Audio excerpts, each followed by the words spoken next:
है रे? अरे जीवन करत ही तोहरे देन है। अरे मनई की ना उतारिए तो एक पड़ाका पक्का भाई खींच के लागे गंधार के तब उधर नीचे का बात है बताओ। सुना हमार बात सुनावा। रहिया हरी हमसे जरिया सजाई के आज मरी जाबे फांसरिया लगाई के।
सजाए का जरूरत रहा तो करे जब कथा जाब न आऊब न कैसे सौ सिंगारपुर हो कैसे पेट जो खरिया रोज लग बैठी रहा तो। पहले हमार बात सुना। सुनाओ। बीत जाला रतिया निहर तई हो रहिया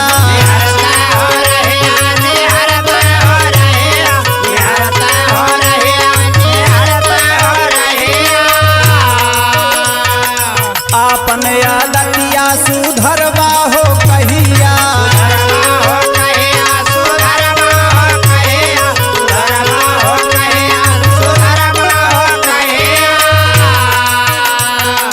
बीत जाला रतिया निहर तई हो रहिया आपन आदतिया सुधरवा हो कहिया। अरे रहबा सुकून से तू हमका मुआई के आज मरी जाबे फांसरिया लगाई के।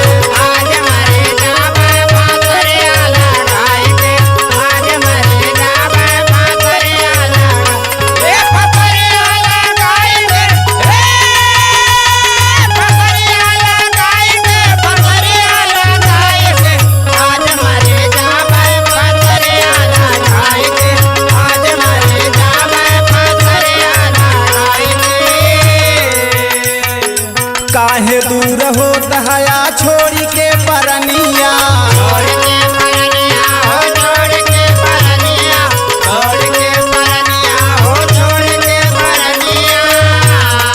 दिलवा में कवन हो बसाया नागिनिया।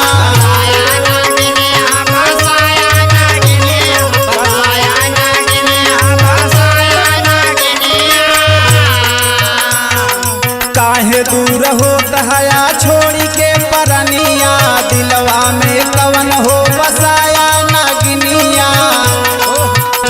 अरे कबो दुलाराया नायक वरिया सुताई के आज मरी जाबे फांसरिया लगाई के।